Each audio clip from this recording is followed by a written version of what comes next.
Just met a nice girl named Sydney. So I got it in my mind that I wanted to go to the Gates Center, and my friend Greg got me a Honda Odyssey with 200,000 miles, and I paid him $100 a month, and then he reduced the price to $1,200. And so then I took off. I decided I wanted to go to Maine to get a lobster roll for something. It was like a vacation.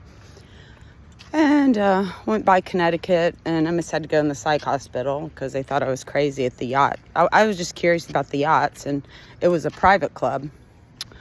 But anyway, so then didn't really have money for tolls, so I just, took my ticket or whatever. And then I headed out to Montana and stayed with a friend of mine for a couple days.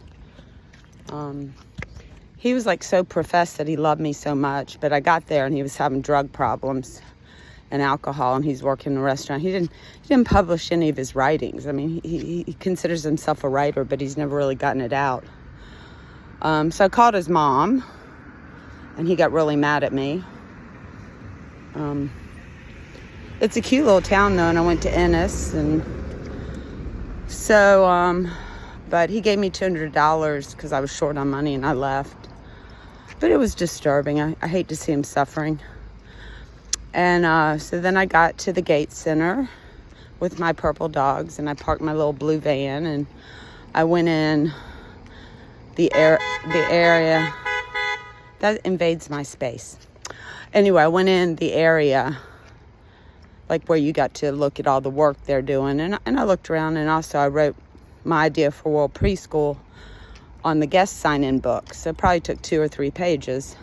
And they let me do it. Nobody stopped me, but I stood there for a long time writing everything down. And I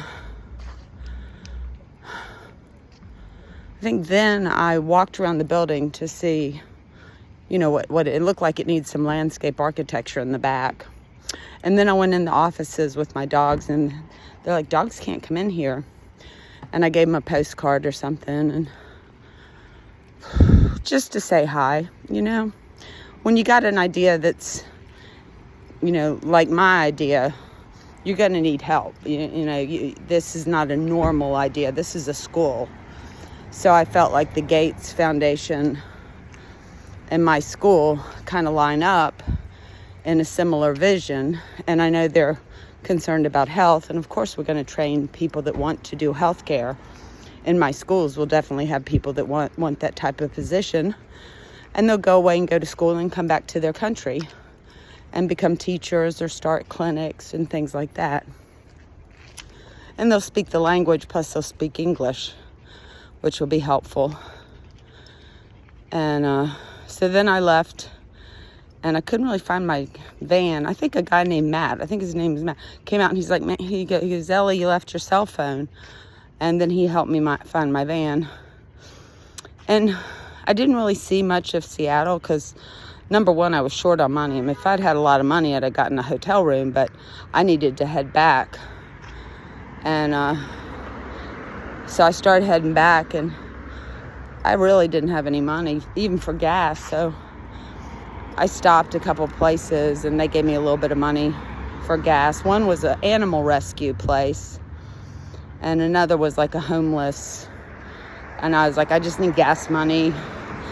So it's hard to ask for money, it really is. But my van broke down. All of a sudden, everything flashed, and the car stopped, and the alternator went on the van. And so the police came. They put me on record for stealing a donut from the 7-Eleven. And I did not even know that was on the books. I thought we had taken care of that because I called a friend of mine that's an attorney, and I thought he would take care of it, but he did not.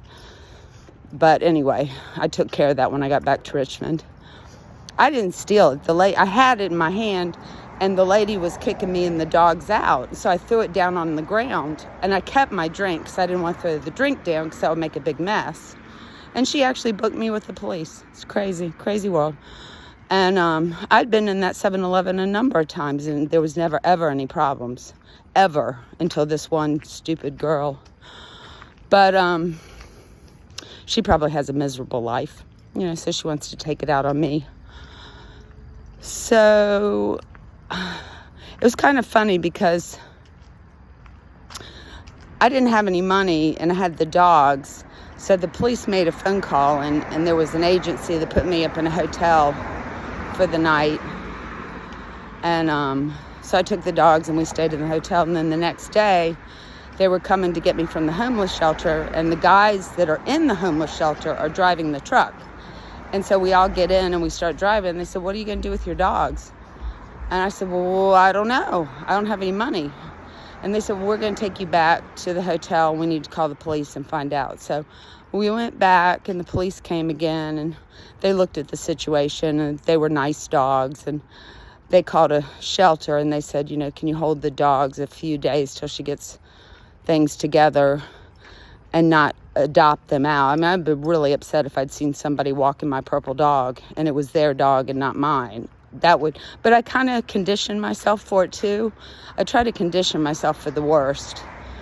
But anyway, so they took him to a shelter, and they took me to the homeless shelter. And, for a homeless shelter, it was nice. I actually got a room to myself, but there was a bunk bed in it, and it was in the women's side. And then they had a men's side, and then they had a family side where children and parents and stuff. And the woman's side had a lounge with a TV. The men's side had a lounge with a TV. Then there was a community room with a TV. And the kitchen was communal, and we all had to clean up and cook and things like that. And then next door was a thrift shop. And they said, if you need clothes, just go over and you get some clothes and stuff like that if you don't have any clothes.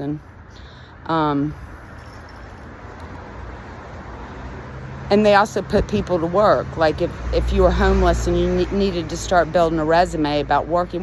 There was a girl there, and she was a mom of 2 kids, and some of her teeth were missing because of the meth that she had done. But she had straightened up, and she was taking good care of her kids. And her husband got in a huge fight, and they took her and the kids to another homeless shelter, just a woman's shelter, because that wasn't going to work, the fighting that they were doing.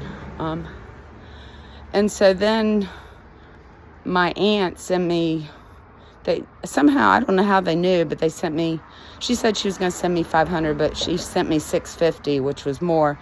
And my dad was going to get the car fixed for me so I could get home. Nobody talked to me, though. They're mad. They're really mad at me. Nobody said a word to me, but my aunt sent me some extra money. And so I gave the kids a pizza party. And I stayed in a hotel for a few days till we got the van fixed, and I headed home.